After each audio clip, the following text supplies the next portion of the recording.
I didn't even put my lipstick on, boo. It's okay. I gotta have lipstick on. Okay. Yeah. You just do stuff. Yeah. Jeez. Didn't put my earrings on. What's your problem? That's a rod. And Okay, put my lipstick on. That might be an improvement. Okay. I started to put on me some little bangly things. I would have been looking kind of cute. You look cute already. I'm surprised I didn't put my little teeth in. Oh, Jesus. You don't have teeth.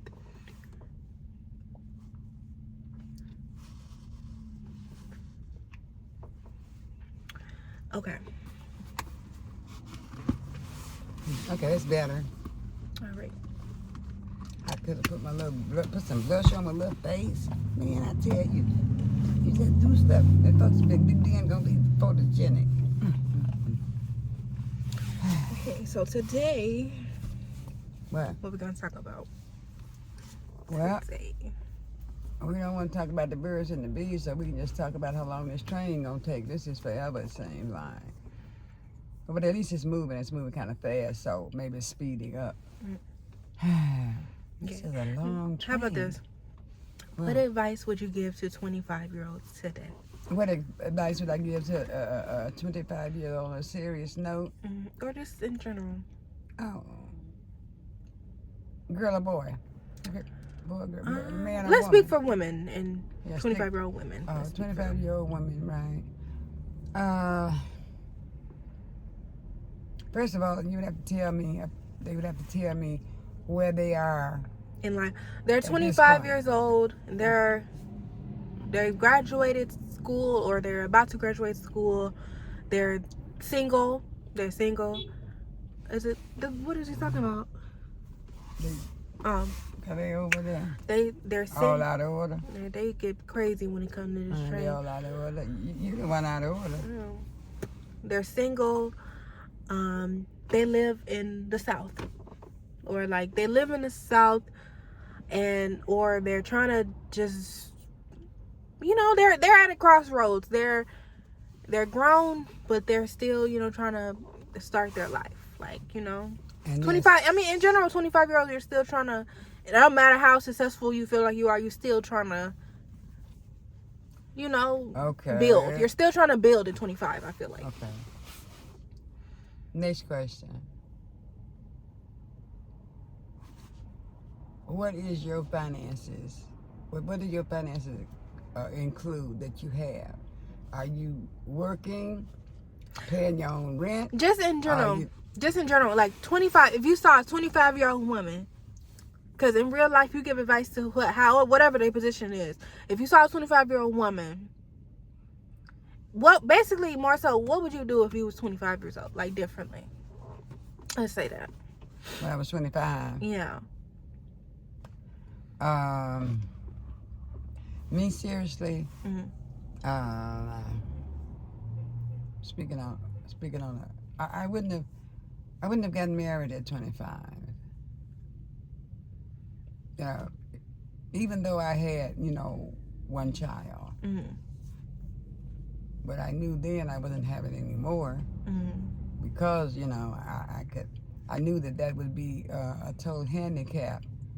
Because once you have a child, your life is really no longer yours as far as being, what is that, footloose and fancy free. The responsibility of bringing a baby into this world is a very serious thing if you are going to be a true mother.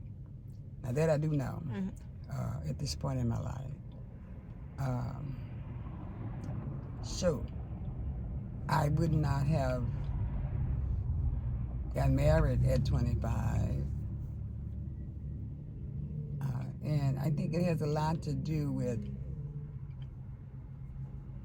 how you were raised up, what area of the country you was raised in, where your focus would actually be, And so, see, you have to know all of these things. Oh, careful. I said, before you can truly give someone some advice about their life or where do I go from here, you have to know where you've been and where you are. But I say you've been 25. You've been a 25-year-old. Yeah. Because there's a difference in a 25-year-old that has Like worked since they were 16 and saved money and has an income, and even though they're going to school, they're still working and paying their own rent. You know, that makes a difference, you know, on which way you want to be headed, you know. But I would tell, that's what I said, work toward being independent before you get married. You know, work and be independent. I think, at 25. And if you're not haven't reached that goal, then start working on it. You know, I wouldn't tell you not to date, you know, but date, you know, with a person that respect your values on where you are at that point in your life. You know. Yeah. How do you feel about like the phrase, like, you know, every no man is perfect, you know, sometimes you have to see him through certain things. Like, what is the, you know, how far does that go? Well, first of all, there are no perfect men and there are no perfect women. You know, so if you're looking for perfection, you've already failed. And looking for, I know, but I'm saying for the people, like, you know, he may lose his stuff, like, oh, he may lose his job, or like, oh, he may just stop communicating, or like, oh, you know, stuff like that. Like, he takes a turn for the worse. But, you know, let's say, for instance, the person is married. Like, how far does it go before you're like, okay, I have to leave this person?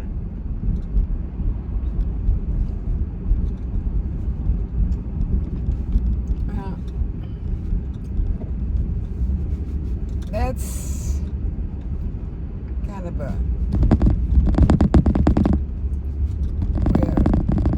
you would really have to make that decision, you know, because no one can live your life. You know, you have to know whether you're happy or not. You know what I'm saying? In that situation, and it just depends on your husband. You know, if he loses his job, you know, and he's looking for another job.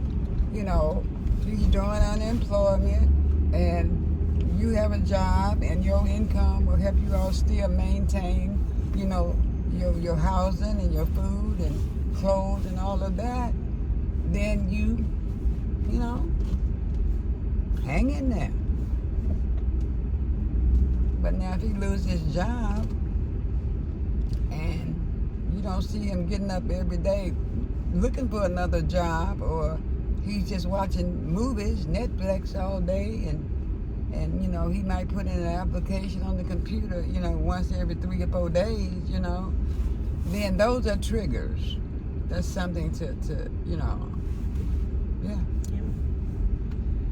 Because a responsible, when a man is responsible in certain areas of his life, even that, because you know, you're gonna date somebody that's 25 or older, per se. That's just normal. You're gonna, you know, and if you date the person long enough, you have to find out his values and all of that, you know, before you even should get to the point where you're looking at whether I should marry this person or not. You know what I'm saying? Yeah. At the end of the day. Because if you are dating and this person don't have any goals set at that age, or not going to school, or working and taking a trade and something like that, or, you know, still living at home. Do you feel like the fact that women are getting more educated and getting like more higher paying jobs is making, not necessarily making men more feminine, but like in a situation like, okay, if you're more educated than your partner and you make significantly more money than the person, like, does that make him like you on equal yoke? No, it's just like, I feel like just in general, like women in general, but like black women, like we're becoming more educated and more of the higher earnings and stuff, and it's like I feel like it's like a shift, like the men are becoming more like feminine, like the women are earning more money, but the men are saying like, oh, I've seen things on social media like, oh yeah, men are saying they want flowers, men are saying they want to be pursued, men are saying they want flowers. Who said that? Yeah, it'd be like on social media like, oh yeah, get out of here, like men need, it's like get out of here, it's like men need to be courted too. Not with no flowers. But no, like, you know how, like, okay, when you're dating and stuff, the man is supposed to give you flowers. The man is supposed to, you know, pull out all the stops and stuff like that. Like, you're... Yes, that is from the beginning of time. Right, but now the men are saying, like... That's your trigger, bye. That's your trigger, bye. But now, like... Get out of here. I don't know, like, and I just feel like it's a shift of, like, men are... Not all... Yeah. And, like, men are having more feminine traits, and then women are becoming, I guess, more masculine. You see, some men are looking for the same thing that you're looking for. A woman with a job, have a car, and her own apartment. Mm-hmm. That's true, or either, you know, whatever. And making, you know, maybe, you know, X amount of dollars, okay? Mm-hmm. And you know, okay. But there's nothing wrong with that if you bringing the same or more to the table. Yeah. That's all I'm saying. So basically it go both ways. If you're a woman, if you're looking for a high earning man, you need to be having a high earning too. And if you're a man, if you're looking for a woman, you need to be high earning too. And I feel like that's where people get this stuff. I feel like social media makes an illusion of, people think they have so many options, but they don't take self accountability, and it's just like, oh, you want somebody like look like this, do this, that, but it's just like, what are you bringing to the table? Yeah, because a lot of times in this, you know, like, women, people be delusional, basically. Because women think it really appears that men should take, you know, be the bed breadwinner, take care of them and all of that, but that's not the real world anymore. I feel like it is women getting taken care of, but it's like, you have to be on point in home. You can't, like, you have to, if you have kids, you have to make sure you're on top of your kids. You have to make sure, like, you're, you know, doing everything at home. Like, basically, when he do come home, like, everything is in order. You have been watching. You can't have it both ways. You can't be watching soaps all day, right? Yeah, I don't know why it got so dark. Oh, hold on. Yeah. But like, yeah, like, most of the time, like, if your man is going to work and you're not working, he's not about to come home and cook, like, you know. So I feel like both sides have it messed up and unrealistic, because I feel like a lot of our generation, their moms did not teach them that, or it's a lot of people, the generation now, the grandmas don't even want to babysit the grandkids. They still young and turned, like, or they still like. You know, and it's just like... Yeah, that's a generation that had their kids young. See, that's the problem. But no, your generation had your kids young too. But it was just like... I feel like social media is exposing people to so many different lifestyles, and people thinking like, okay, I can live this lifestyle, this lifestyle, and it's just like, it don't be realistic. Well... They think they can... Like I was telling you yesterday about the doctors wanting a work-life balance. It is no work-life balance as a doctor. Because it's a challenging career. It's like, if you're a stay-at-home mom, you're not just sitting on your butt. Yeah, that's true. You know? See, that's why I left Tennessee. I did come out in the country. You know, I graduated and I went on to college and came here, you know, and then realized I was pregnant with my son. But either way, my mom said, come on back. I'll, you know, take care of the baby, and you go back to school. You know, go back to college. But I knew I did not want to go back to a little small town that had probably 400 people. Well, maybe 2,000, maybe not even 2,000. 2,000 with the kids, right? Mm-hmm. And everybody knew everybody and all that wonderful stuff, and you know, and the movie, like I said, when I was growing up, the movies were like, blacks had to go upstairs. Had to go upstairs. Okay. That's a better view upstairs, because that right. looking down is. Yeah, no, looking up. But blacks are upstairs and all that stuff, So, and I knew, I'm like, no, I want to go. I haven't been anywhere. You know what I mean? Mm-hmm. I have not been anywhere. There's a whole big world out here, and so all the girls, they were just either having babies, getting married, and all of that, and having more babies, and there it was. I'm like, no, we're not doing this one. And so, yeah.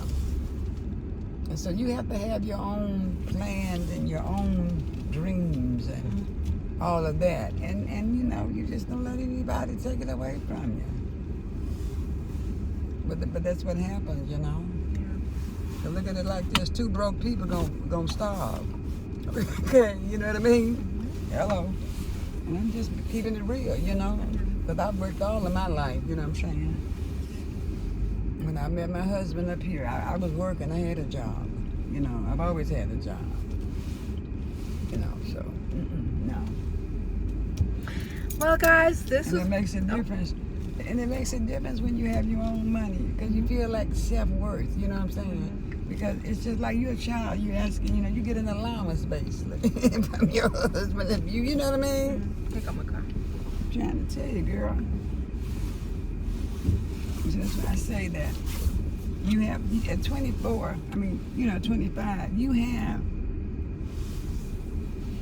a whole world of, out here. And you can, set your goals and go after it, Because you definitely, and I'll add this to the conversation. Women as a whole at 25 is so much more mature than a man at 25. See, they're still sowing their wild oats, you know what I mean? They don't stand there. They don't stop till. This is life. That's why people be having sisters that's 60 years old and they be 25. Because they still have kids. Boo. You can pull up a little bit. Yeah, this is life. That's basically when they say it's the man's world. Mm-hmm. Yeah. So basically, you're saying in total, you need to take account of what you want your life to look like and make those steps. Yeah, have realistic expectations. And be realistic. Yeah. All right, guys. Well, this is my Grandma Vera. She is a natural talker. Okay, I hope you got some good advice. We're gonna be doing more episodes like this. So if you have suggestions of what you want to talk about, this was a very civil discussion we had. It don't always be like this. Okay, some of the topics we do not agree on at all. You should. I'm the elder. But did you always agree with your elders? It was every 100% thing they said out their mouth. You was like, and I know that's not true. Knowing you, that's not true. You may have not said nothing out of respect. But that was the key. That's why people don't have respect nowadays. You feel like I'm disrespectful to you? No, you have a right to an opinion, but it's the way that sometimes I do get a little passionate. Yeah. Because I call it passion. Yeah, I need to work on that. You gotta work on that, right? My grandma, she be trying to box. And y'all, so this all sweet grandma stuff. Don't look. Okay, y'all. Say bye. There's a belt in the closet. Say bye. Say bye to the people. Goodbye. Bye, y'all.